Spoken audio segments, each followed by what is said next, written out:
Publik kembali dibuat geram dengan kabar besarnya gaji dan tunjangan anggota DPR yang disebut mencapai ratusan juta rupiah. Ironisnya, polemik ini juga muncul ketika rakyat masih berjibaku dengan kenaikan harga kebutuhan pokok hingga sulitnya mencari pekerjaan. Yang paling menjadi sorotan publik Tribuners adalah tunjangan rumah bagi anggota DPR yang mencapai 50 juta rupiah per bulan dengan total take home pay atau gaji keseluruhan termasuk gaji pokok dan tunjangan yang diterima oleh anggota dewan per bulannya ini bisa mencapai angka 100 juta rupiah lebih. Pertanyaannya, apakah wakil rakyat ini benar-benar masih bisa disebut wakil rakyat ketika gaya hidup dan fasilitas mereka justru semakin menjauh dari konstituen? Perlukah kemudian ada penyesuaian gaji DPR di tengah efisiensi yang saat ini sedang digaungkan oleh pemerintahan Prabowo Gibran? Saya akan membahasnya dalam Tribun News on Focus malam hari ini, Tribuners, bersama dengan saya pengamat politik Citra Institute. Ada Bang Efriza di sana. Bang Efriza, terima kasih banyak sudah bergabung. Sama-sama Mbak, terima kasih undangannya. Terima Iya, kasih Tribun Bang. Fokus.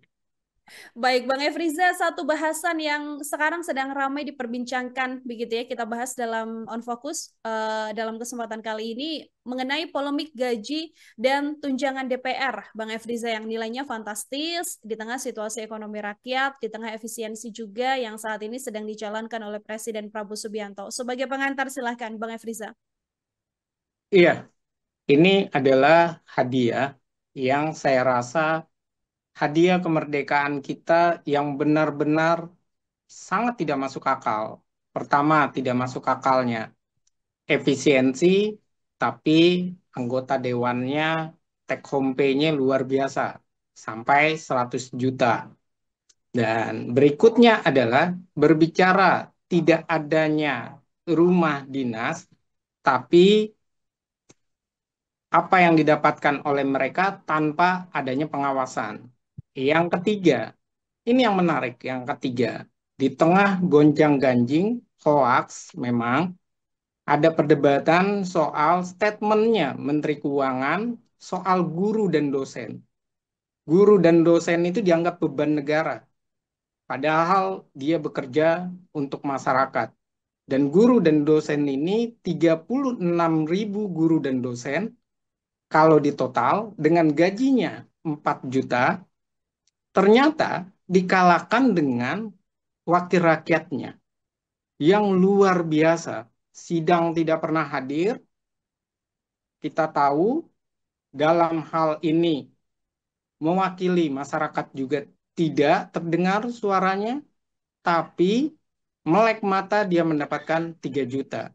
1,74 triliun diberikan kepada wakil rakyat yang tidak tahu rakyatnya, tidak merakyat, pemerintahannya pun tidak mengerti apa itu efisiensi. Bahkan kalau mau bahasa sarkas, sidangnya anggota dewan ini luar biasa jutaan. Sedangkan sidangnya, skripsinya dosen, guru, itu paling banyak 250.000. Itu paling banyak. Dan itu benar-benar pilu di tengah gonjang-ganjing perdebatan 36.000 dosen, guru yang masih di taraf kemiskinan, tapi di sisi yang lain wakil rakyatnya begitu heboh, begitu tingkat tinggi pendapatannya, take home pay-nya 100 juta, tapi rakyatnya sekitar 19 juta adalah pengangguran. Dan sisi yang lain, biaya pendidikan, biaya kesehatan dilakukan efisiensi, bahkan nanti akan ada upaya menaikkan tunjangan BPJS, meminta pajak kepada masyarakat kembali, meminta biaya kepada masyarakat, tapi anggota dewannya luar biasa, hidup nyaman, hidup tenang, tentram, dan mereka pun bisa dikatakan tidak lagi peduli terhadap rakyatnya. Kenapa saya bilang tidak peduli? Kita tidak dengar lagi perbedaan suara. Semuanya satu suara. Apapun yang diinginkan presiden, apapun yang diinginkan pemerintah, mereka oke. Partisipasi publik pun tidak hadir dalam sebuah legislasi. Mhm. Kalau kita melihat angka home pay-nya yang kemudian mencapai seratusan juta rupiah ini, Bang Efriza, sedianya kalau dari kacamata Bang Efriza sebagai pengamat begitu ya, apakah ini sudah linear, apakah ini sudah sepadan dan juga on the track dengan kinerja dan juga kualitas legislasi yang kemudian dihasilkan para wakil rakyat kita yang terhormat ini, Bang? Iya, kalau berbicara sudah linear dengan kualitas, saya rasa tidak. Bahkan secara kuantitas pun mereka juga tidak tepat. Kenapa? Karena kita berbicara tentang bagaimana partisipasi publik itu tidak hadir di dalam proses pembuatan undang-undang. Yang kedua, bagaimana soal pengawasan? Bagaimana ketika terjadi pemblokiran PPATK yang begitu heboh, di mana suara wakil rakyat kita? Dia hanya diam. Yang menyelesaikan cuma satu tokoh di negara kita, Presiden Prabowo. Semua permasalahan selesai oleh Pak Prabowo. Lalu di mana letaknya kinerja wakil rakyat kita?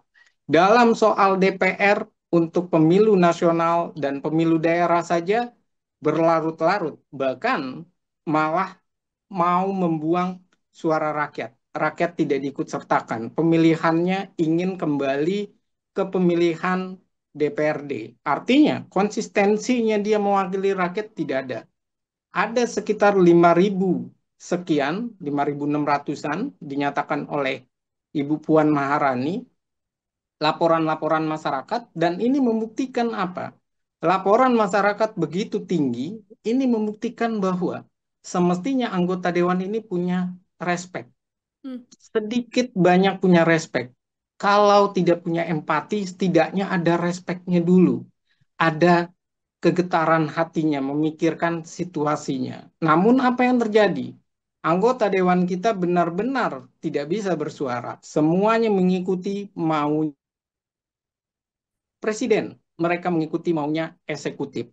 Dan apa yang terjadi? Yang terjadi adalah kita melihat bahwa DPR 580, tapi posisinya selalu dipegang oleh 8 partai politik yang masuk di parlemen. Dan apa yang terjadi? Suara mereka tergantung dari suaranya ketua umumnya. Kita bisa melihat RUU perampasan aset tidak jelas Hmm. rimbanya. Kita bisa melihat bagaimana situasi apa yang disampaikan oleh Ibu Puan. Ada banyak komisi, kalau kita lihat penyampaiannya, pembahasannya itu cuma 14 dan itu pun sudah tingkat satu yang dibawa dibahas. Pertanyaannya, setahun ini kemana mereka? Tidak terlalu jelas kecuali yang benar-benar menyangkut kepentingan dari eksekutif. Dan kalau ini terjadi terus-menerus, jangan salahkan gelombang demonstrasi masyarakat begitu tinggi. Bahkan sudah ada ajakan untuk melakukan demonstrasi, menduduki DPR. Dan DPR harus mendengar, karena disitulah artinya. Dewan itu artinya penyampai aspirasi masyarakat. Dewan itu artinya dia mau mendengar keinginan dari masyarakatnya dan menyuarakan kepentingan masyarakat. Kalau berbicara bagaimana tunjangan rumah, saya rasa sudah selesai tunjangan rumah.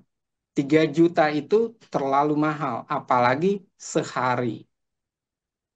Itu angka yang kemudian menuai kemarahan ya dari publik ya, Bang Efriza ya, ketika ada tunjangan perumahan yang kalau kita total kemarin sempat diklarifikasi bahkan angkanya adalah 50 juta rupiah karena alasannya tidak ada rumah dinas yang sekarang ditempati oleh DPR. Kalau menurut Bang Efriza, kompensasi ini yang kemudian diberikan haruskah kemudian ada revisi? Apakah kemudian harus difikirkan ulang untuk pemberiannya atau seperti apa, Bang?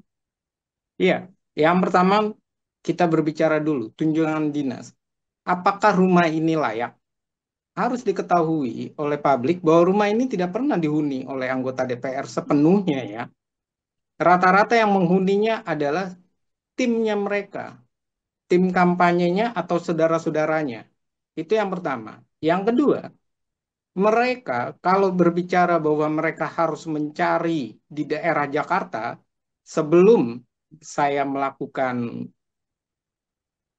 live Zoom ini, saya sempat menanyakan kawan-kawan yang berada di daerah yang mereka mengontrak atau kos lah tepatnya, mereka bilang 2,5 juta itu sudah dapat per bulan. 2,5 juta per bulan sudah dapat yang baik. 5 juta sudah benar-benar terbaik ada lahan parkirnya. Daerah Cilandak, Senayan, ataupun daerah-daerah sekitar situ. Nah, permasalahannya adalah ini 3 juta. 3 juta per hari dengan total 50 juta per orang. Dan ini luar biasa. Dan pertanyaannya, kalau angka ini ternyata kan tadi kita sudah kalkulasi misalnya, per bulannya cuma 2,5 juta misalnya. Lalu sisanya itu kemana tanpa pengawasan? Dan berikutnya, jangan dipersepsikan anggota dewan kita ini miskin. Anggota dewan kita ini kaya semua. Anggota dewan kita ini bisa terpilih karena mereka pengusaha dan mereka punya rumah di berbagai daerah.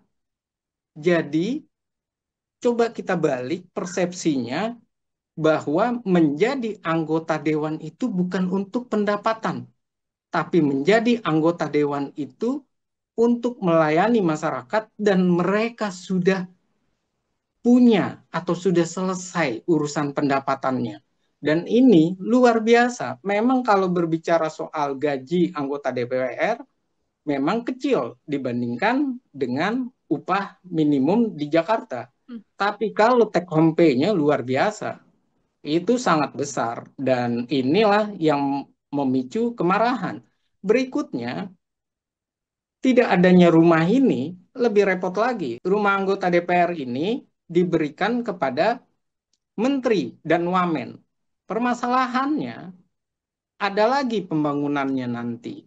Dan tentu saja menteri dan wamennya ini obesitas dan akan ada pembangunan. Berikutnya, ini yang menarik. Dari seluruh hal yang sedang dibahas oleh kita, Asta Cita ini salah satunya adalah berbicara tentang perumahan murah bagi rakyat. Dan masalahnya rumah 3 juta rumah bagi rakyat ini belum ada. Dan rencananya di rumah dinasnya anggota dewan yang blok F. Berapa banyak kita akan mengeluarkan duit. Sementara di otaknya pemerintah efisiensi. Tapi ketika ke anggota dewan, mereka besar-besaran. Lalu bagaimana? Harusnya itulah yang dialihkan, efisiensi untuk anggota dewan dialihkan untuk MBR atau untuk perumahan rakyat itu tadi. Dan ini adalah gambaran nyata gitu loh. Gambaran nyata kesenjangan kita ini semakin tinggi nantinya. Kesenjangan antara elit dan rakyat. Dan lebih parahnya lagi ketidakdengaran dari para pejabat kita, baik DPR maupun eksekutif. Dan termasuk Ibu Sri Mulyani. Dia begitu kukuh, begitu kuat, dan akhirnya diucapkan terima kasih oleh DPR. Dan pertanyaannya, kemana kepedulian terhadap kesehatan? Kemana kepedulian terhadap pendidikan? Ketika kesehatan mau dinaikkan BPJS, kemudian uang pendidikan juga dialihkan untuk program makan bergizi gratis, tapi anggota dewan begitu kenyang, take home pay-nya 100 juta. Dengan angka 100 juta ini, Bang Efriza, kan kita juga masyarakat umum menantikan transparansi, begitu ya, terkait dana yang diterima oleh anggota dewan, kemudian dipakai untuk apa aja, dipakai untuk keperluan apa aja. Ini kan juga cukup penting, begitu ya, Bang Efriza ya. Selama ini yang sudah berjalan dari kacamata Bang Efriza sendiri, apakah sudah cukup ada transparansi yang dilakukan oleh para anggota dewan wakil rakyat ini terkait tunjangan-tunjangan yang kemudian mereka dapatkan, termasuk juga ketika masa reses misalnya yang harus kembali ke dapil. Ini kan juga diberikan uang untuk kemudian bisa dikembalikan lagi uangnya ke masyarakat yang ada di dapil mereka masing-masing. Mengenai transparansi ini seperti apa, Bang? Ya, kalau berbicara transparansi, saya rasa hampir semua LSM sudah menyatakan transparansi itu tidak terlihat. Bahkan jangankan transparansi, ketika reses pun mereka pada dasarnya juga tidak benar-benar turun untuk masyarakat. Mereka tidak benar-benar bekerja sama dengan struktur kepartaiannya di bawah dan kemudian melibatkan masyarakat. Bahkan kalau kita berbicara transparansi saja, kita melihat hari ini Wakil Ketua DPR meralat pernyataannya. Yang awalnya dia bilang bahwa mendapat beras dengan angka bombastis, akhirnya dia bilang dapatkan beras cuma 200.000 per bulan. Hmm. Kemudian dia bilang bahwa angkanya itu ada kenaikan, kemudian dia bilang tidak ada kenaikan. Ini pun sudah bentuk tidak transparan. Yang kedua, ini juga sudah bentuk bagaimana pernyataan mereka ini, mereka tidak mau dikutak-atik. Bahkan yang miris lagi kalau kita melihat pernyataan anggota Dewan waktu itu, periode sebelumnya, Krisdayanti, dia menyatakan bahwa dia turun ke masyarakat dan membagi-bagikan beras. Dan permasalahannya seringkali masyarakat itu dianggapnya cuma cukup dibagi-bagikan beras, dibagi-bagikan jatah sembako. Padahal kenapa tidak ada upaya untuk membangun masyarakatnya, membangun daerahnya? Hmm. Sekali ada membangun daerahnya melalui CSR BRI, OJK itu, yang ternyata malah dikorupsi. Ada 10 pembangunan rumah, ternyata 2 yang dibangun, 8 yang dikorupsi. Dan itu adalah fakta-fakta nyata yang terjadi. Dan anggota dewan ini dalam kasus OJK CSRBI ini hampir seluruh anggota yang ada di komisi itu. Dan mereka bisa menggunakan itu. Tapi nyata-nyatanya apa? Mereka menggunakan itu untuk keperluan diri mereka sendiri. Dan untuk keperluan hal-hal yang terjadi. Dan ini sudah masuk di KPK, urusan seperti ini, korupsi CSR. Dan ini bukti bahwa tidak ada transparansi, tidak ada kepekaan, dan yang lebih menonjol lagi, tidak ada kejelasan. Bahkan saya pernah riset, laporan reses pun dibuat oleh mereka benar-benar tidak menunjukkan mereka turun ke lapangan dan dengan kejelasan.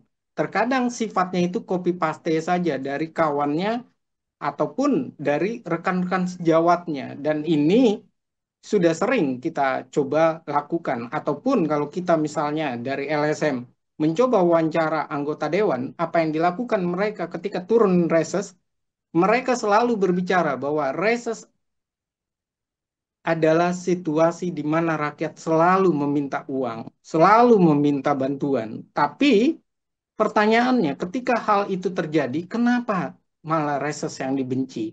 Kenapa mereka tidak membangun di sana? Dan ini adalah suatu fakta miris bahwa wakil rakyat kita itu tidak pernah merakyat. Wakil rakyat kita tidak pernah merasakan bahwa demokrasi kita itu adalah demokrasi yang masih wilayah perut.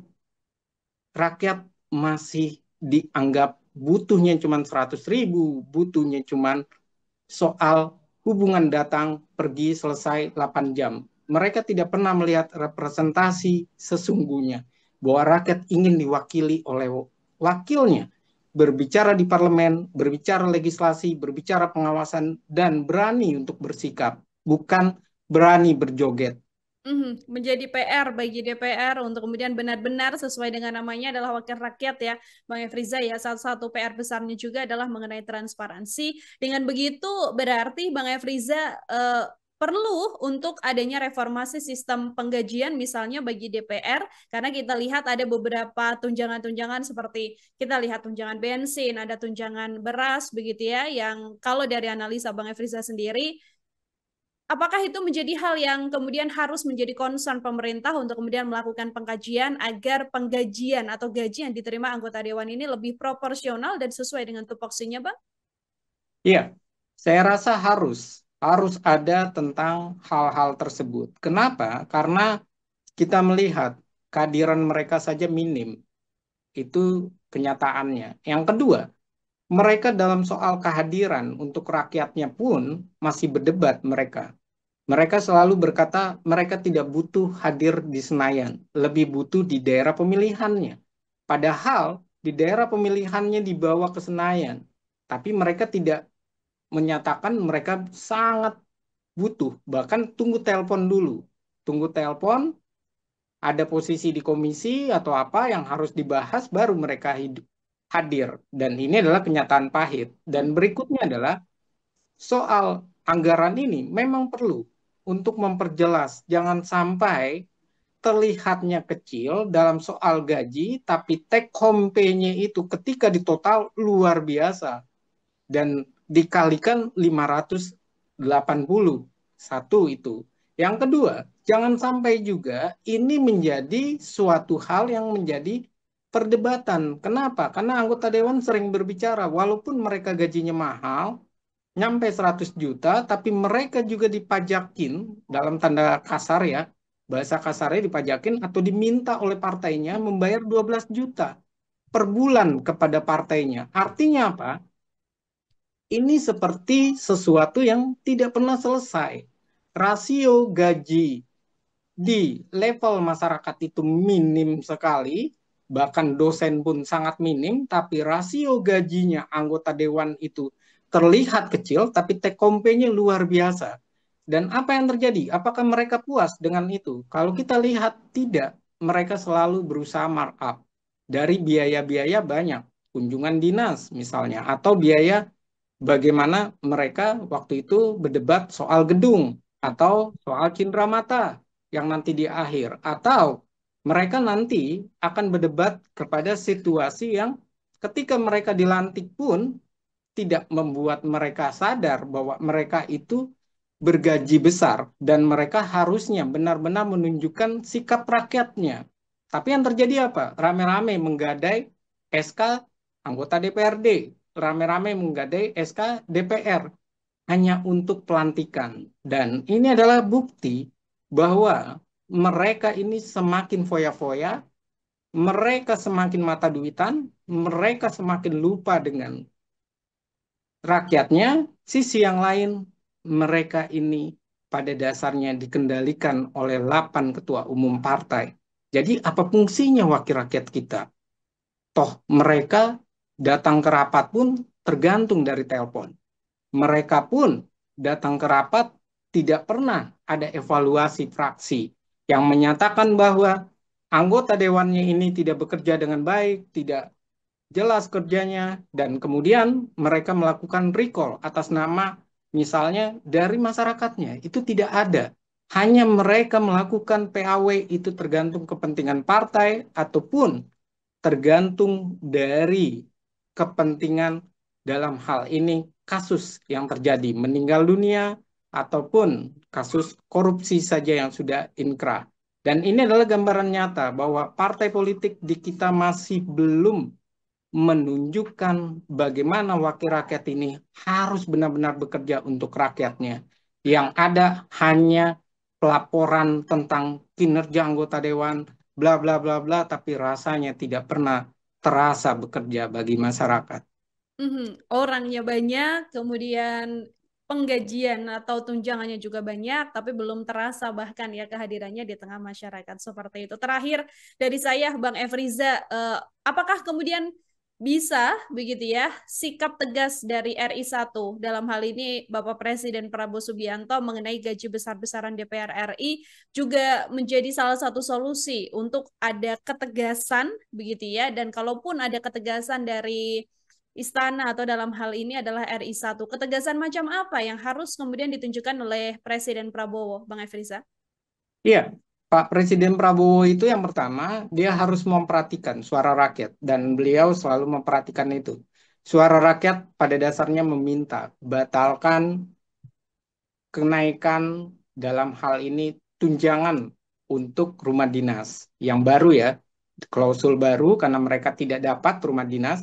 Jadi masyarakat meminta batalkan itu. Yang kedua, jelas kalau tidak dibatalkan tentu saja dievaluasi jumlahnya. Jangan 3 juta. Ini luar biasa, apalagi 3 juta per hari.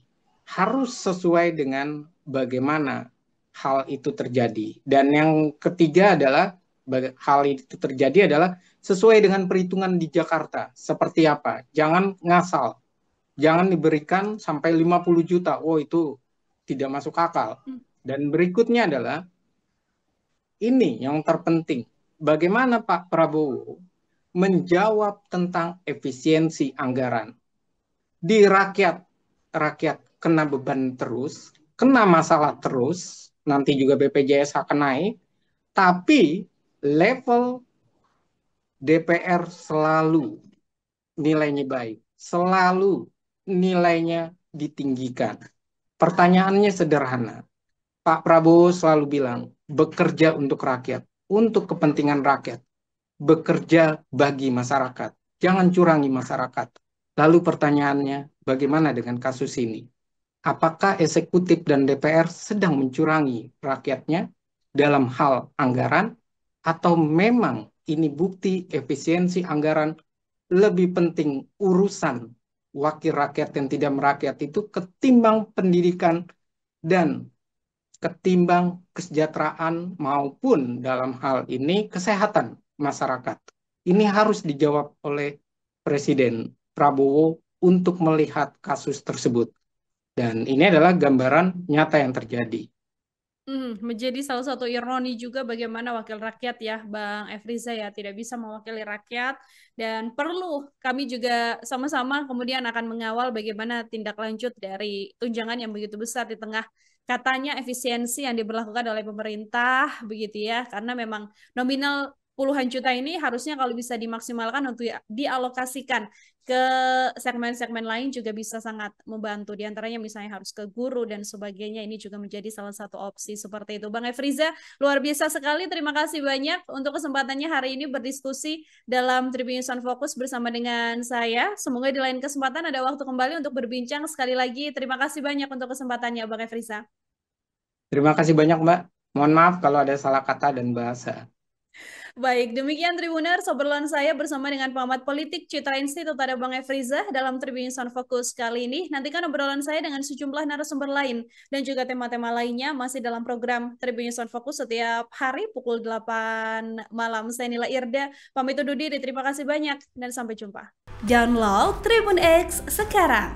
Menghadirkan lokal menjadi Indonesia.